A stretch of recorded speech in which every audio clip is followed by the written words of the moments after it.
Hello दोस्तों, तो कैसे हैं आप सभी लोग। तो आज हम लोग पढ़ने वाले हैं क्लास 8 की एसएसटी का फर्स्ट चैप्टर, जो कि पार्ट 1 का फर्स्ट चैप्टर है, जिसका नाम है ज्योग्राफी का natural resource and there use है। इस चैप्टर के बारे में तो सबसे पहले हम लोग जानेंगे, ये पूरा चैप्टर हम इस वीडियो में कंप्लीट करने वाले हैं दोस्तों, एक बार में ही। तो सबसे पहले हम लोग जानेंगे कि होता क्या। इंट्रोडक्शन इसके everything we use comes from nature is called.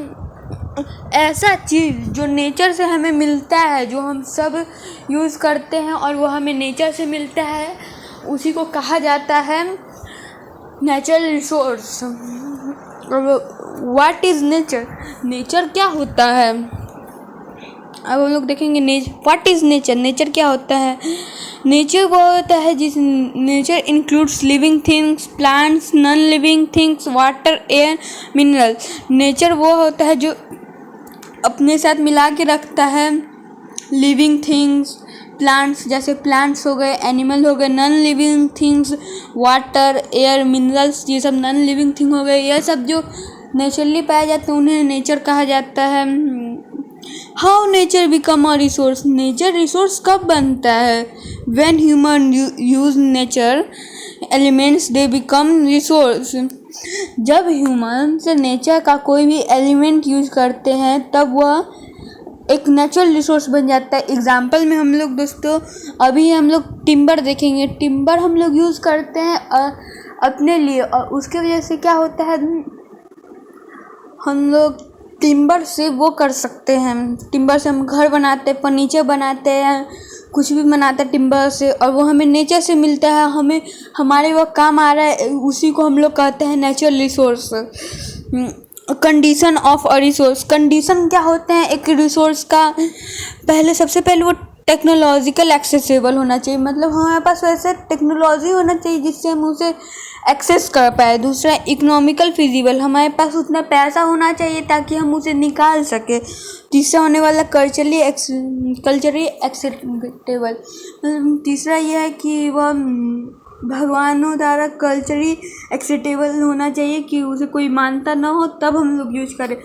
मान लीजिए हमें एक ऑयल का कुआं मिला, पर वह ज़मीन से 20-30 किलो डीप है, तो हम उतना नीचे तक गहराई में खोद नहीं सकते, तो हमारे पास वो ऐसा टेक्नोलॉजी नहीं है उसे निकालने का, ऐसा टेक्नोलॉजी नहीं है। तो मान लीजिए कुछ ही दूर पे है, कुछ ही जगह नीचे है, पर हमारे पास टेक्नोलॉजी नहीं है।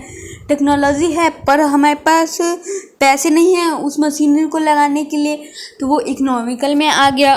पर वह हमारे पास दोनों हैं। मान लीजिए मेरे पास टेक्नोलॉजी भी है उसको काटने के लिए, और मेरे पास पैसा भी है उसको काटने के लिए, पर अगर मैं उसे लेने जाऊंगा और किसी ने उसे मान रखा कि वह मेरे भगवान है, तो मैं उसे नहीं ले सकता, वो उसका विरोध करेंगे।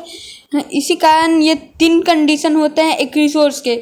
Categories of a natural resource, categories क्या होते हैं, ये 2 कैटेगरीज में बने होते हैं। A based on use, based on renewability, मतलब रिसोर्स जो होता है वो 2 कैटेगरी में बटे हुए हैं। एक बटे हुए यूज़ कितना होता है, और बेस्ड ऑन रिन्यूएबिलिटी कितना है उसका। आगे बढ़ते हैं हम। Nature regeneration, nature store itself, forest regrow, soil renews, called restoration regeneration। Nature regeneration में क्या होता है, नेचर जो होता है अपने आप को रीस्टोर खुद से करता है, उसे कहा जाता है रिस्टोरेशन एंड रीजनरेशन। सबसे पहले उसमें आ जाता है रिन्यूएबल रिसोर्स, आप जानते हैं, can be replaced naturally in a short time. ऐसा चीज़ जो शॉर्ट टाइम में नेचर द्वारा खुद ही बन जाता है, उसे हम लोग रिन्यूएबल रिसोर्स कहते हैं। Condition for sustainability, nature cycle should be not be disturb, observe resource depend. वैसा अगर रिन्यूएबल रिसोर्स है, हम लोग उसके कंडीशन को हमें फॉलो करना चाहिए। सबसे पहले जो नेचर का साइकिल होगा हमें उसे डिस्टर्ब नहीं करना है, तभी वह रिन्यूएबल रहेगा, नहीं तो वो भी नॉन रिन्यूएबल हो जाएगा। ह्यूमन इम्पैक्ट ज़्यादा उस पर नहीं होना चाहिए। Main cause industrials, deforestation, human impact इसमें ये होता है, हम लोग इंडस्ट्रीज वाला कूड़ा वहाँ पे फेंक देते हैं, डिफॉरेस्टेशन करते हैं, इसका इफेक्ट क्या होता है, इम्प्लीकेशन क्या होता है, melting glacier, water crisis, pollution होता है इससे, और ओवरऑल डैमेज होता है इससे। Economic ecosystem service, nature provide service like oxygen production, water purification, soil protection, इसी को कहा जाता है इकोसिस्टम। आगे बढ़ते हैं अब दोस्तों, नॉन रिन्यूएबल रिसोर्स क्या होता है वो जानेंगे। Take millions of year to form, can not be replenished quickly, example coal, oil, natural gas. वैसा रिसोर्स जो मिलियंस मतलब वो वापस आ ही नहीं सकता, या आ सकता पर उसे आने में मिलियंस ऑफ ईयर लगेंगे, उसी को हम लोग नॉन रिन्यूएबल रिसोर्स के नाम से जानते हैं। एग्जाम्पल हो गया हमारा fossil fuels, coal, oil, natural gas, ये सब। Coal in India, 7 number, coal in India large reserve but limited, may list 50 at current use, must be used wisely।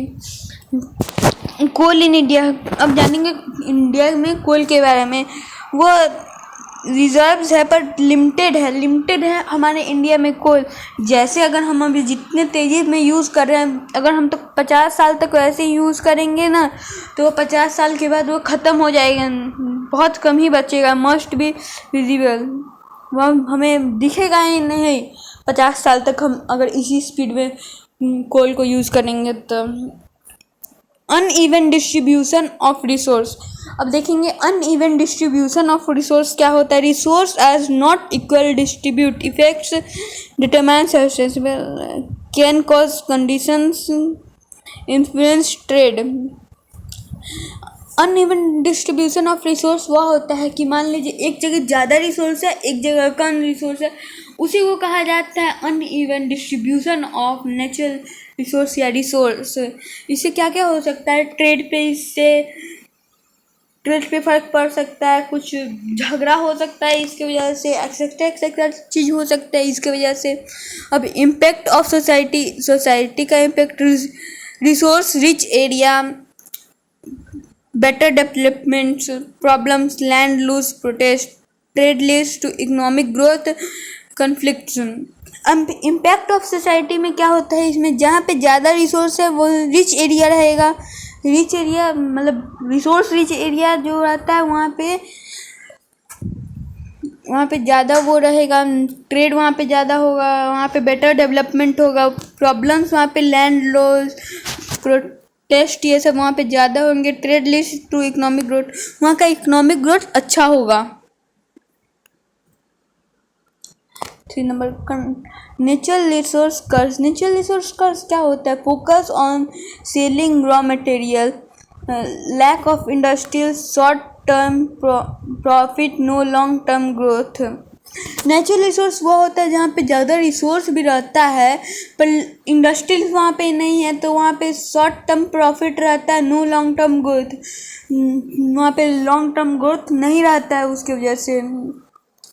Example में raw cotton, finished cloth, more profit. अगर हमारे पास raw cotton है तो हम raw cotton सस्ते में बेच सकते हैं, वही अगर हम रॉ कॉटन से कपड़ा बना के बेचें तो वही कपड़ा हल्का ज़्यादा महंगा बेचेगा, उससे हमें प्रॉफिट हो सकता है। अब हाउ टू अवॉइड द कर्ज को कैसे अवॉइड करें, इस नेचुरल कर्ज को हम लोग कैसे अवॉइड कर सकते हैं। Human knowledge skills, good governance, long term planning. अगर हम लोग अपना नॉलेज लगा के इंडस्ट्रियल बनाए, गुड गवर्नेंस रखें और लॉन्ग टाइम के लिए प्लानिंग करके इसके लिए बैठे रहें तो हो सकता है कि ये कर्ज हमारे देश में ना आए। हमें हमेशा से अपने देश में इंडस्ट्रीज उस हिसाब से बना के रखने चाहिए ताकि वह नेचुरल रिसोर्स कर्ज हमारे देश में ना आए। इंडिया एक नेचुरल रिसोर्स कर्ज फ्री देश है। आगे over use of renewable resource. अब न्यू टॉपिक स्टार्ट होता है, over use of renewable resource. Renewable resource का ओवर यूज क्या होता है? Breaks natural resource cycle, causes ground water displacement, soil degrade. इससे क्या होता है? सबसे पहले नेचुरल साइकिल जो रहता है वो ब्रेक हो जाता है, इसकी वजह से ग्राउंड वाटर डिप्लेमेशन, सॉइल डिग्रेडेशन होता है। इसकी वजह से मिट्टी खराब होती है, ग्राउंड लेवल पे जो पानी रहता है वो और धीरे धीरे धीरे धीरे अंदर चलते जाता है। इसी को कहा जाता है ब्रेक ऑफ नेचुरल साइकिल। इसका हम लोग अभी केस पढ़ेंगे।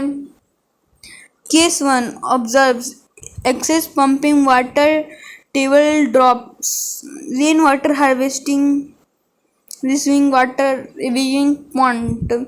इससे के होता क्या है? Excess pumping. अगर हम लोग ज़्यादा पंपिंग कहीं पे करेंगे तो उसकी वजह से वाटर टेबल ड्रॉप होगा, और इसका सॉल्यूशन क्या क्या हो सकता है? हमें रेन वाटर हार्वेस्टिंग करनी चाहिए, reusing water, reviving ponds, case two soil वाला हम लोग केस पढ़ेंगे। Chemical reduce fertilizer become soil become dead. Chemical जो रहता है, केमिकल रिड्यूस फर्टिलाइजर्स हमें हमारे जगह पे यूज़ करना चाहिए। उसके वजह से क्या होगा? हमारा मिट्टी जो रहेगा ज़्यादा ख़राब नहीं होगा। अगर हम लोग यूज़ करेंगे केमिकल वाला फर्टिलाइज़र, उसकी वजह से हमारा मिट्टी जो रहता है डेड होते जाता है, एसिडिक होते जाता है। इसका solution organic farming, mulching, natural fertilizers हमें यूज करने चाहिए।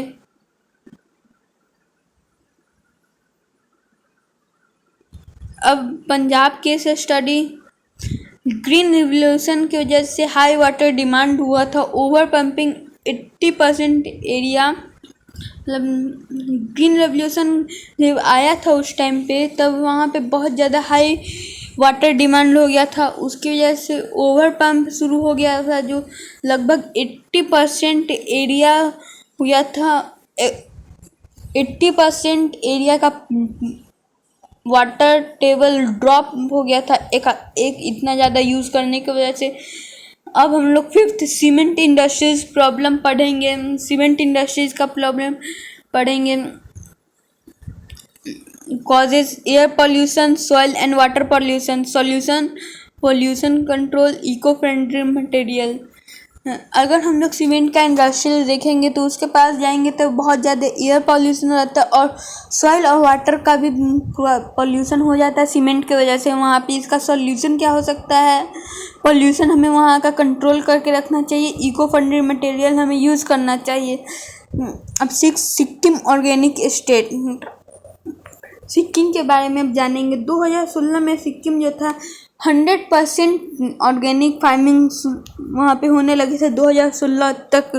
बेनिफिट्स क्या मिले थे? Biodiversity increase, tourism boost, farmers income बढ़े थे। मतलब अगर हम लोग ऑर्गेनिक फार्मिंग करेंगे तो हमारा सॉइल जो रहेगा वो डेड भी नहीं होगा, और उसका बेनिफिट होगा biodiversity.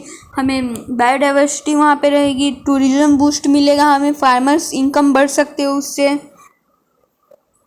Renewable versus non renewable है हमारा एक point. Renewable water forest. Renewable क्या होता है? वाटर और फॉरेस्ट रीन्यूएबल में आता है। नॉन रीन्यूएबल क्या होता है? कोल और ऑयल नॉन रीन्यूएबल में आता है। Must shift toward renewable. हमें कभी भी शिफ्ट होना चाहिए रीन्यूएबल में। हमें नॉन रीन्यूएबल को लिमिटेड यूज़ ही करना चाहिए, उसकी वजह से वह जल्दी ख़त्म नहीं होगा, और सस्टेनेबल डेवलपमेंट भी रहना चाहिए। हमारे अगले पुस्त भी तो उसे यूज़ कर सके उस रिसोर्स को। Badla solar park Rajasthan, one of the largest solar park, so shift from coal to solar. एक बादला सोलर पार्क करके एक पार्क है राजस्थान में, जो कि शिफ्ट हो गया लार्जेस्ट सोलर प्लांट्स में वो गिना जाता है। वो कोल पे से उतना दूर का एरिया जो है वह अब सोलर पे शिफ्ट हो चुका है। इसका रीज़न क्या है? इसका रीज़न है इंटरनेशनल सोलर अलायंस ISA ये क्या किया है 2005 में 2015 में इंडिया और फ्रांस बना है। इसे एम का है promote solar energy reduce fuel use. यही इनका एम है, यही इनका एम था ताकि हम हल्का सा रीन्यूएबल रिसोर्स पे शिफ्ट हो, नॉन रीन्यूएबल रिसोर्स को हल्का कम करें, इसकी वजह से पॉल्यूशन कम हो सके। धन्यवाद दोस्तों यहाँ तक वीडियो देखने के लिए। अगर आप चैनल पे नए हो तो प्लीज़ लाइक और सब्सक्राइब कर दीजिएगा। ऐसी ही पढ़ाई की वीडियोस देखने के लिए मेरे चैनल को सब्सक्राइब कर लीजिए। धन्यवाद। यही था हमारा क्लास 8 का SST का फर्स्ट चैप्टर का पूरा हमने कर दिया इस चैप्टर को। यह चैप्टर अब कंप्लीट हो गया है। इतना ही था इस चैप्टर में। धन्यवाद।